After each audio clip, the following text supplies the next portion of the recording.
you guys, I always hesitate. No, I'm going to just start that again. So I got to thinking the other day, guys, about Marie Kondo for some reason came to mind. Popular, what, 5, 6, 7 years ago? Yeah, blast from the past. Her book was it called Spark Joy or what? I don't even remember what the name of the actual title was. I can't remember. But many people are familiar, I think, with her. She's Japanese, and she wrote a book called The Life-Changing Magic of Tidying Up, which was her approach to decluttering and living her life. And I got to thinking about one thing she says in the book that sparked something in me was that as you're thinking about, as you're decluttering, as you're cleaning up, wait, Clark, did you read the book? Yeah. Oh, you read the book. Not all of it. Not all of it. Like recently? Is that why it is coming up, or is it in the past? It was the item that triggered me to think of the book. Right. Okay. Sorry, I cut you off. Carry on. No, that's okay. So in the book, she talks about as you're decluttering, as you're getting rid of stuff, to look at that item of whatever it is. Let's say it's an old sweater. You pick it up and you hold it up in front of yourself and you ask, does this spark joy? Should I? And if it does, if it brings back some special feeling or brings up a special feeling for you, it looks good on you. It's got sentimental value and it's truly something that makes you feel happy, then keep it. And if you pick up something else that doesn't have that effect, you throw it out or give it away. You were going to say something, Justin? No. I'm grateful that both of your children still spark joy and you didn't throw them out. Well, yeah, I think they say anything living doesn't count. So the reason this came up was because I recently bought an espresso machine, which isn't what sparked the joy necessarily, although I like it. It was something I had been talking about buying for many years. And it's a Nespresso machine, and it makes Nespressos or it makes espressos. It's not one of the ones that makes coffee as well. It just makes Nespresso, makes XS espresso. And my thinking was I need to get some espresso cups because I don't want to just have an espresso in a coffee cup or something. Yeah. It's not the same, right? It's got to be in a little cup or like a proper cup. So I went on Amazon. I was poking around to see if I could just get a little set of 6, nothing too expensive, but I just wasn't really seeing anything I liked. I didn't want a logo on it like Illy or anything. I wanted it to just be a really elegant cup. And I was just in we have I'll call it a china cabinet with fancy dishes and things like that. Mostly just regular dishes, nothing super special. But I did stumble across, and I only brought one of them with me, but these, I got them showing you guys. The audience can't see it, but I don't even know if there's a name of these. Norway. They're made in Norway, funny enough. And because my wife, this is something that's been in her family, a set of these 4 espresso cups. And they're this beautiful, I don't know if the color gets picked up so well here, but they're all in this kind of pastel sort of color. Like this is like a grayish, a little bit of a grayish color. Like a light pastel gray.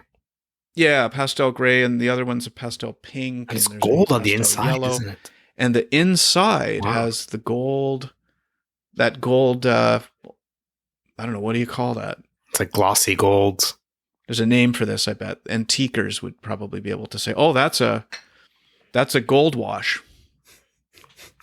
I bet, yeah. Beautiful. And there's trim around the saucer, which I'm showing you the cup and the saucer here, that has a little gold.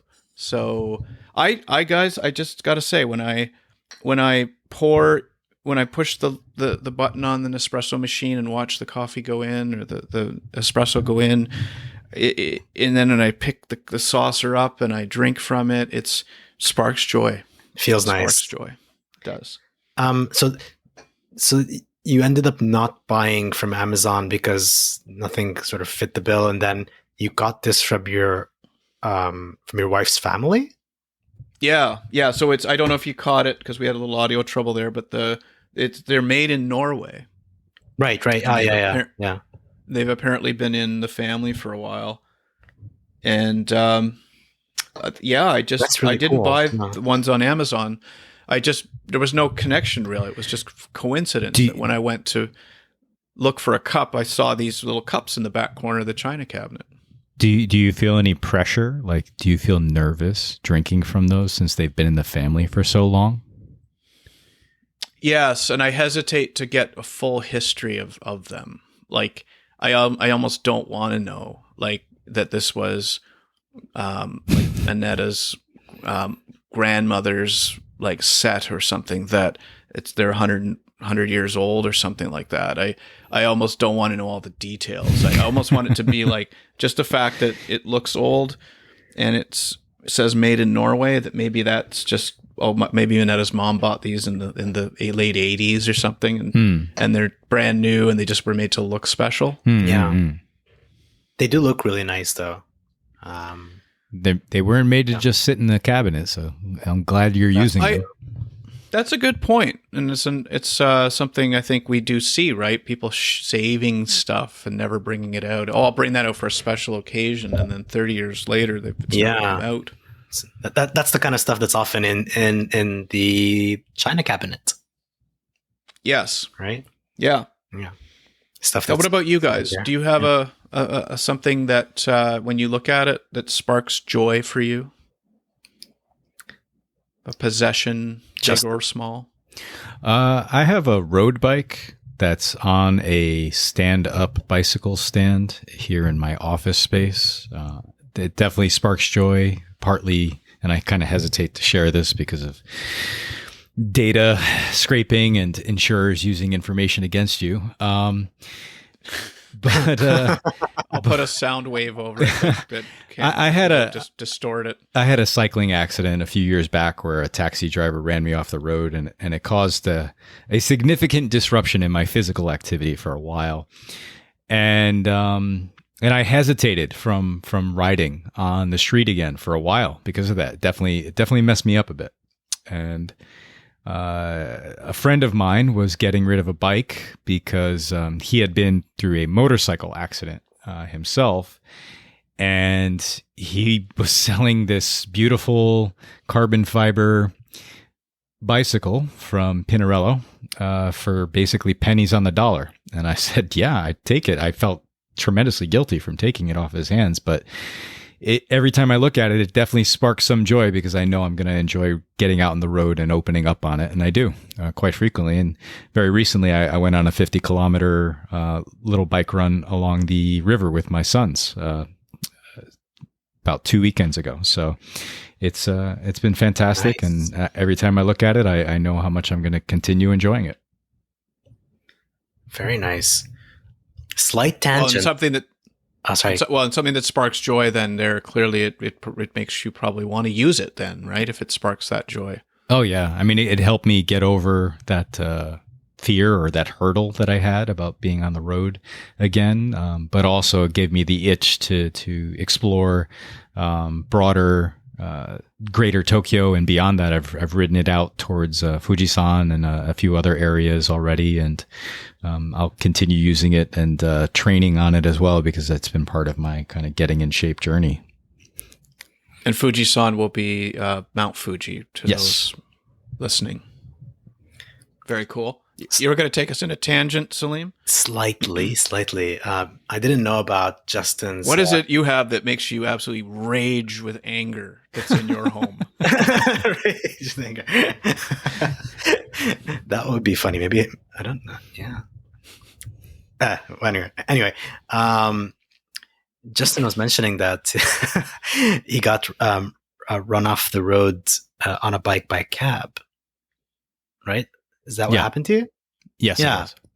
Yeah, in Japan or in back in the US or? Yeah. It was in Japan. Yeah. So the fear was kind of doublefold because I actually recently switched my pedals out to clip-in pedals, and that was a bigger hurdle for me because that's originally how I got hurt. Was the taxi driver ran me off the road, and on top of the fact that he ran me off the road, I couldn't get my feet out in time to stabilize myself, so I took the brunt of the fall on my side and back. So anyhow. Yeah. Sorry, Sileem. I didn't. Yeah.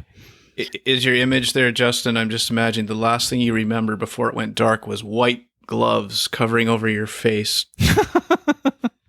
to stifle my screams and end it all so I wouldn't complain. Exactly. Maybe. Maybe.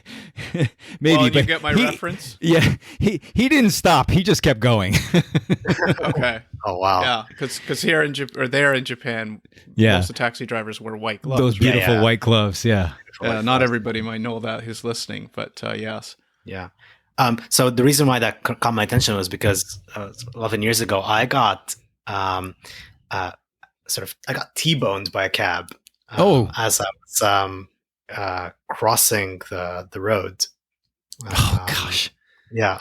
T-bone. I mean, that's right head on then, right? Like they. Oh yeah. From the side. Yeah, right from the side. I was crossing the road. I was going sort of across. I had sort of right of way, green light. Cab driver also had right of way, but he was obviously turning, so he should have made sure there were no pedestrians or cyclists crossing. He didn't bother to do so, and I just I flew flew off the bike, flew 3-4 meters away, just 1 meter away from the guardrail.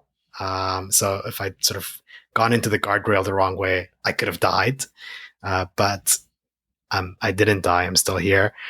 Luckily and thankfully. Wow. And what was interesting was, and I was actually fine. It's had a few cuts and bruises here and there, nothing super serious. But what was really interesting was that the insurance company, the insurer for the cab, was the insurer that I ended up working at. Wow. Just 1 year later, actually, almost when we were close to kind of settling my claim. And yeah. Did they know about it? Did it come up in the interview? Like they screened your name and said, "Oh, you're actually a former client of ours"? It didn't come up from their side, but I did mention it. I did mention it during one of my interviews. It's like, I actually got ran over by sort of rammed by a cab that was insured by your company, and I got some money from you guys. So cool. Insurance works. So, suffice to say, they didn't stiff your claim, right? No, they didn't. They actually got me. They paid for. They very kindly paid for a bike that was, I want to say, slightly better than the one I originally had. Sort of for. They made you better than your original. What's supposed to restore you to the same degree before the loss? To the same degree, but before the loss. So I could say I got a little bit of betterment out of it. But yeah, it was interesting, and that was actually right before, like literally a week before the career forum that I went to find the job at the insurance company. Right, so I went to the career forum with my cuts and bruises. Not quite the direct marketing scheme they were trying to go for, but yeah. Yeah, exactly. So sorry, I just went off on a. So is there an item in your home or possession that you would fall into this category of sparking joy for? Yeah. So for me, I have bits and pieces of art in the house, right? So and by art, it's not really art. Like there are two pieces of art, like real art, where someone actually drew something, like painted something. One of which was my friend who drew this sort of really beautiful painting for me that I have in my dining room, and then sort of another piece that my wife and I bought that represents something that is special to both of us. I've got two sort of one art poster in my background right behind me. So sort of Nighthawks by Edward Hopper is a painting that I really love looking at, and it's like right behind me. It's all like it's there all the time, and it's there in all of my when I'm working as well, because I'm in my office. My This camera is the cafe. The picture at the cafe. Yeah. The picture at like the diner. Sort of, it's supposed to be. It's not explicit. It was not explicitly. Sort of, Ed Hopper didn't explicitly say this, but it kind of represents a diner, supposedly in New York. This is like 1943, I think, during sort of the height of World War II. And it's a beautiful piece of art, right? And kind of representative of the person that I used to be, a bit of a night hawk myself. Sorry, not night hawk, night owl rather. Night owl. Yeah. Yes.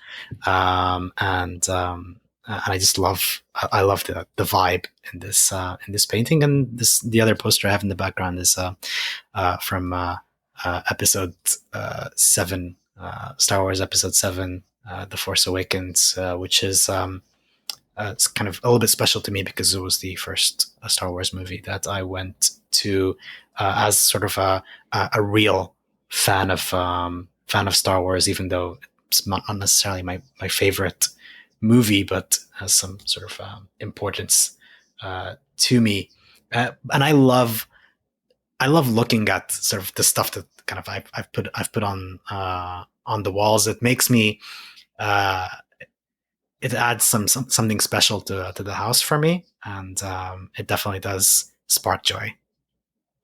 So that picture, it is a famous picture, but there's the Boulevard of Broken Dreams is like a take on top of that, where it's James Dean, Marilyn Monroe, and what's his name, Bogart. Humphrey Bogart. Is it the same? Is I never knew, actually. I think in my mind the two sort of blended into one. I think know the story on that. I think there was. It actually takes inspiration from this painting.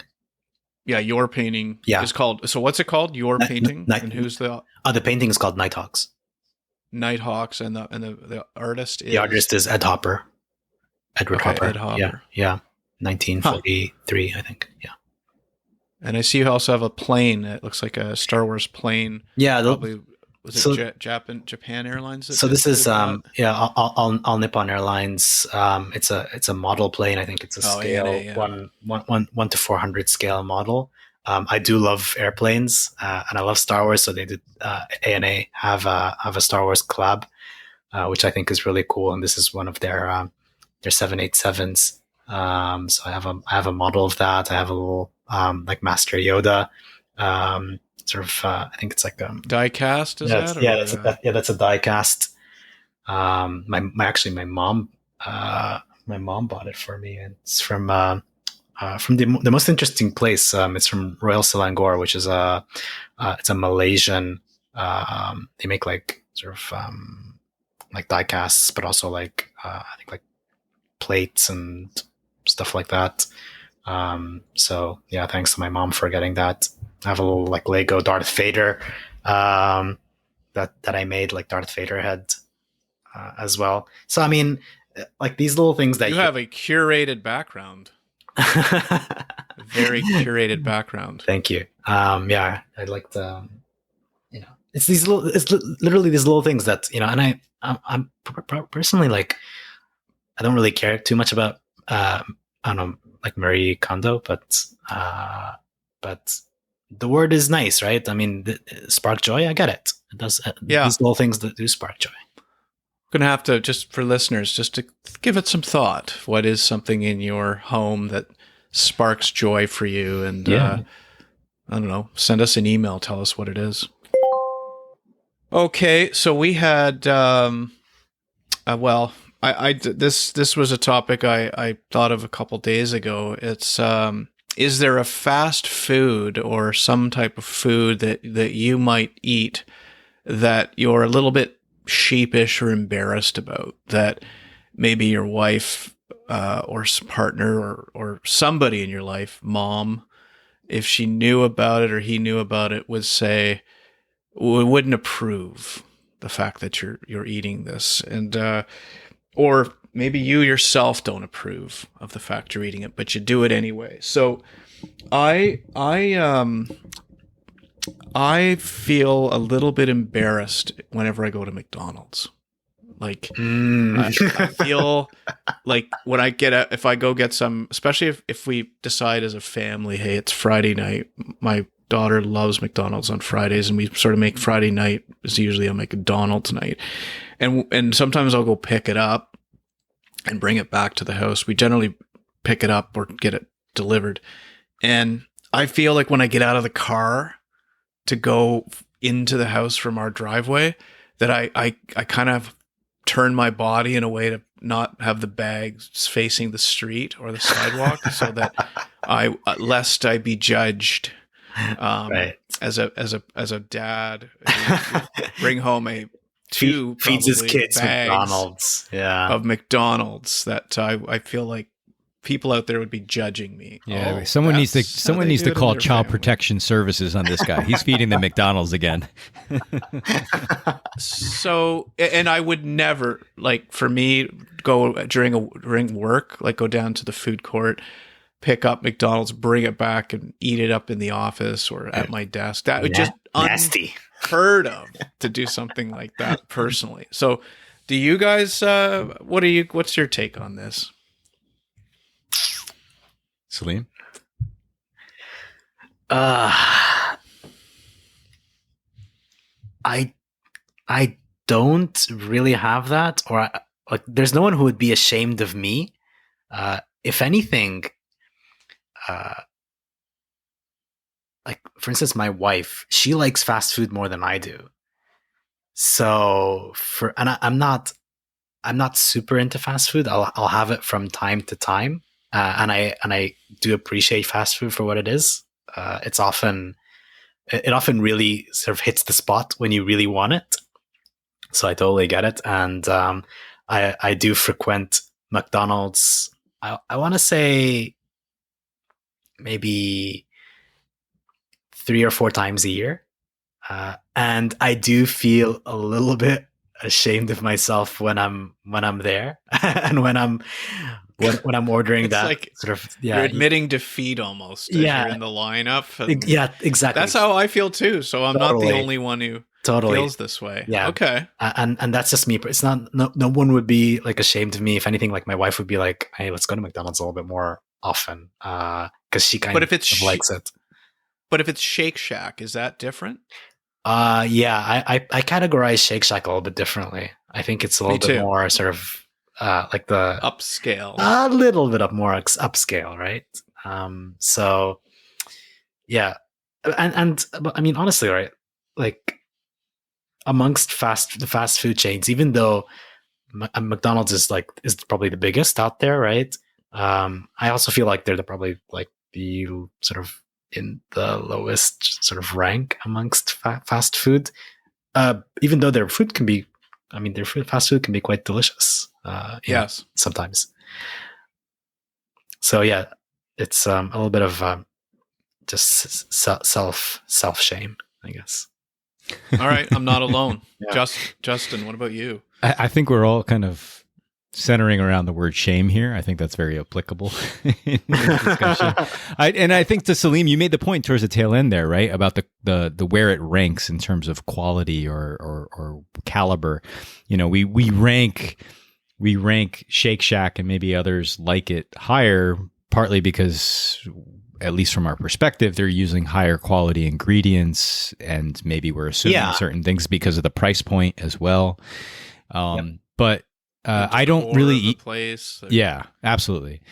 But I don't eat fast food very frequently. My kids really like the French fries from Wendy's First Kitchen, which for those of you who do not reside in Japan, Wendy's exited the market years ago. And then when they came back into Japan, they did so in a partnership with this fast food brand called First Kitchen. So they don't only serve your usual Wendy's meals, but they also serve things like pasta and a few other things that are a bit interesting to have at a fast food restaurant. But particularly, my kids actually like their French fries there. So they'll oftentimes want to get this large scale box of French fries to share amongst them.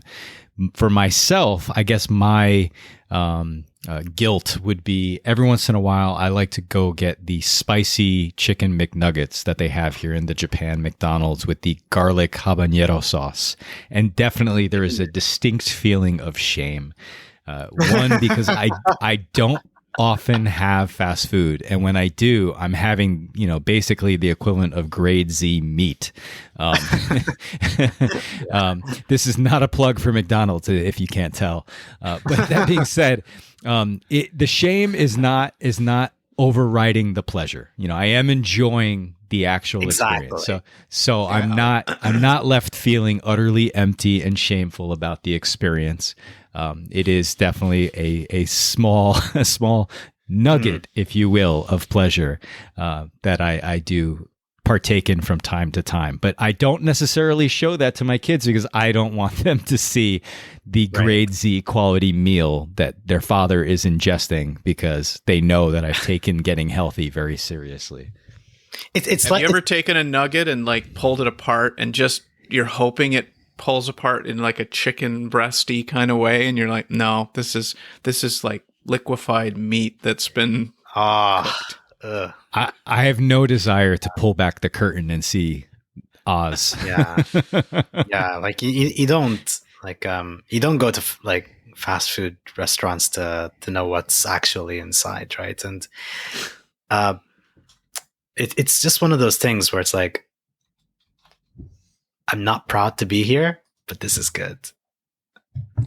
Like that's how I end up feeling all the time. Like when I'm at, like eating at a McDonald's, like I'm not proud to be here, but damn, they make this stuff like addictive. This got me thinking about McDonald's. Years ago, I had heard that McDonald's buys their meat from a company called 100% Beef, and that they were allowed to put this on, but only the company name was true to that statement. It wasn't actually true that it was 100% beef, and I always assumed this to be true, but I just typed it in to the internet here, and immediately I got a Snopes link saying that it's a false, that McDonald's, according to the Snopes anyway, says that McDonald's that is totally made up, that they do not buy their meat from a company called 100% Beef. To be like realistic about things, I mean, sure, it's fast food, sure, it's not great, it's like grade Z stuff, but being a company their size, right, and the ability to source on massive scale, they can also afford to make sort of whatever burgers and source beef, probably at reasonable costs, of quality that is not necessarily bad, right? How it's you're right. All the stuff that's put in it because to be sold like on scale, so preservatives, what have you, all that probably not great, but on balance, is it like absolute shit stuff? Like probably like not, right? No. There's no way. Right? Considering the volume, you'd have such a rampant amount, just on volume alone, you'd have a rampant amount on scale of food poisoning, E. coli, and all that stuff. I mean, that's the stuff that Chipotle has dealt with for years, because they would buy, things in their supply chain that were too close to expiration or even past expiration. They would have massive E. coli breakout type stuff with their lettuce they were using and all kinds of problems. So, yeah, you make a great point, Sileem. Yeah. All right, so name it. What's the one fast food for you that sparks joy? I mean, on that, it doesn't have to be burgers or McDonald's. Could be anything sweet or like, in terms of like just fast food, right? I actually really enjoy Burger King. Yeah, I used to. Yeah, like, and they don't have a lot of Burger Kings in Japan anymore, but I actually enjoy Burger King, and as hangover food, my go-to is actually Burger King if there's one around. So like a hamburger. Yeah, from like there. they're like a double Whopper with cheese. How about Yeah, you, I think Clark? McDonald's makes it. I like the quarter pounder with cheese. That's yeah, the way I think the bun is really, it's always fresh, it seems, and um yeah, it'd probably be the quarter pounder from McDonald's. Also known as a Royale with cheese. Pulp Fiction. Yeah, yeah. Nice. Yeah, I don't know that any of them spark joy. But if I could steal from Salim, I think that from a hangover standpoint, there was definitely a point where the bacon, egg, and cheese biscuit from McDonald's back in the day, definitely, Biscuit. yeah, the biscuit, Not used the to- English muffin. not the muffin, the biscuit would kind of help. That plus the hash brown would help everything kind of settle down. Mm. Which I think they've said there's no evidence that it does that, but that No. maybe it's a placebo of some Placebo sort. effect. Yeah. Yeah, it's. I think the pleasure, the endorphins that it's releasing, are helping everything else kind of settle down. Mm. Well, I'm glad I'm not alone. That to the three of us, there is some degree of this shame or guilt, but that at the same time, there's an element of sparking joy at the same time. All right, well, let's move into weird news, and this weird news, as a group, we will shoot each other topics or news things that we come across, and then eventually we get on a microphone and talk about it. And Justin, this one was one that you found, so why don't I'll just let you introduce this. Thanks, Clark. In the grand scheme of the post-COVID articles that are kind of coming out from lots of different media outlets, without too much preface, I'll say that this one was interesting. It was a many turn to smiling lessons as society begins to go maskless. They were covering a initiative that a ward, a local municipality, had put on, where 37 people, including the elderly, or one might argue mostly the elderly, took a smiling Here in lesson. Japan, or Yes, there here in Japan. Took a smiling lesson to prepare for taking off their masks in public following 3 years of the COVID-19 pandemic. And you've likely heard Salim and I speak often about how in Japan, the masks are still very prevalent here, even now, and especially in enclosed spaces like public transit and elevators and a lot of buildings, and especially if you're going to a hospital or a clinic or anything like that. But masking is definitely still very prevalent here. It always has been. So it's definitely a masking culture to a degree. So this article is kind of keying in on that. And this instruction was being held in a specific district within Tokyo's Kita ward about a month ago. And it was right as they were reclassifying COVID-19 to a less severe category that includes a seasonal flu. Basically, the concept was, and a lot of people had fewer opportunities to smile. And since we're going back to this new norm of not wearing a mask, more and more people had kind of developed a complex about it, or not smiling as much. So they brought in these practitioners, I guess you could say, or smiling consultants, to help these participants get used to a maskless communication and get used to kind of rehearsing their smiles, so to speak. I'll kick it off to you guys. What do you think of this concept of smiling consultants or smiling trainers being brought in to help people for their physical and mental well-being? Well, I'm going to include this picture that is on the article. It's quite funny. It's 1, 2, 3, 4, 5 people sitting in chairs. They're holding up a small mirror in front of their faces, and clearly they're practicing smiling.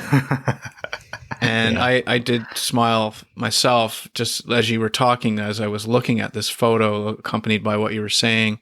And I have a couple of thoughts on this. Number one, I think some people actually do struggle to smile, or feel that they have not nice smiles, or they don't know how to smile. So I see some validity in this. I think this would help. My friend Mike, for example, doesn't think he has a very nice smile. And he's awkward. In every photo, he always has this like closed mouth smile that is like, I can see it in his face. And as a best friend, I've known him for so long, I see it in his face that I know he's thinking, I look terrible when I smile, but this is what I'm giving you.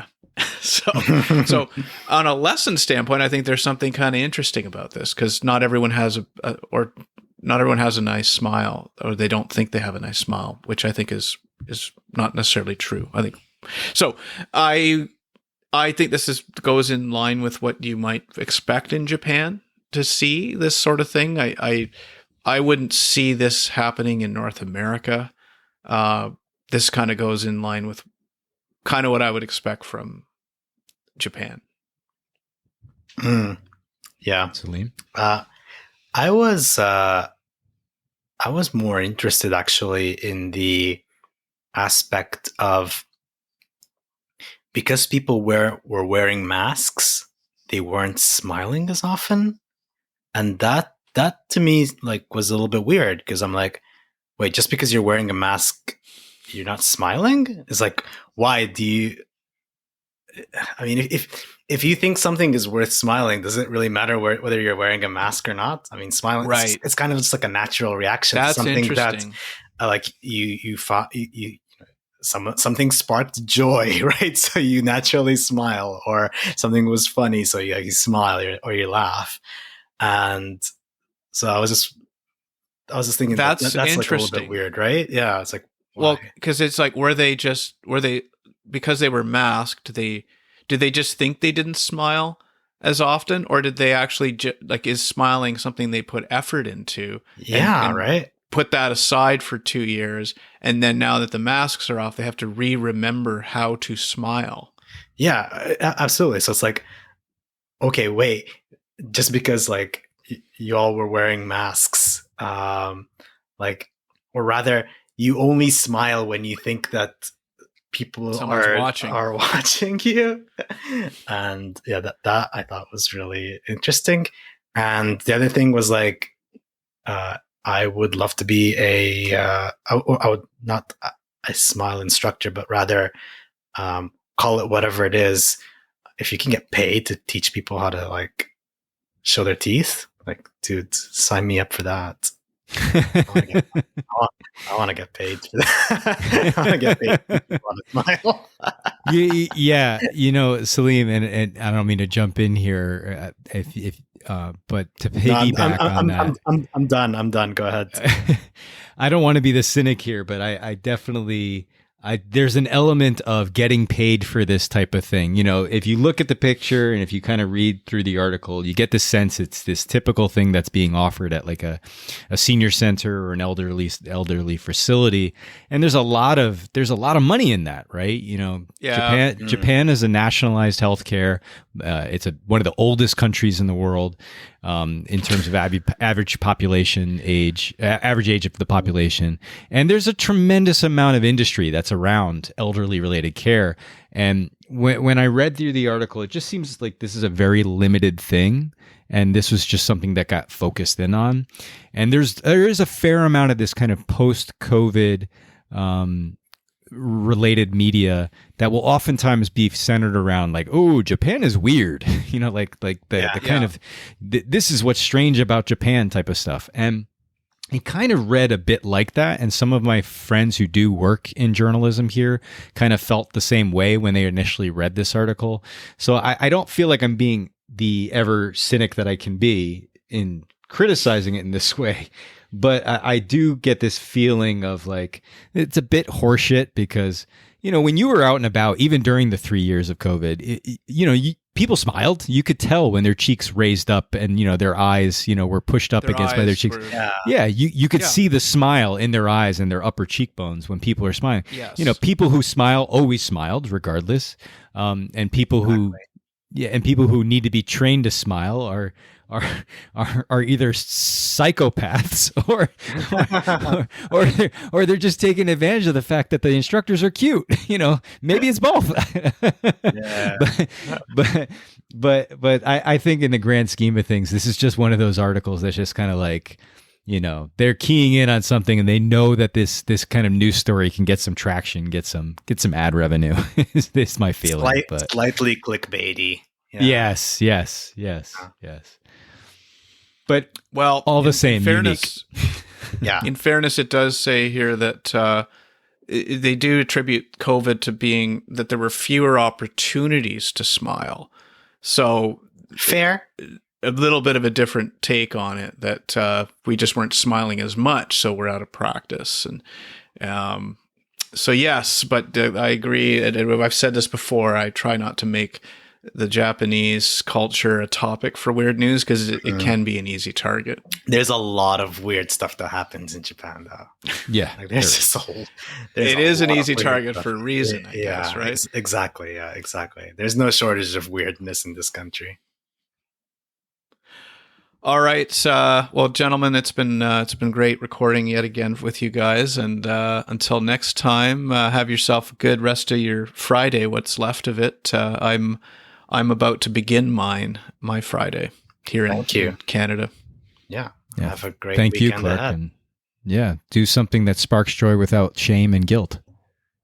Oh, it's July 1st this weekend, so all these opportunities to eat. Canada Day. Oh, Canada Day. Happy Canada Day.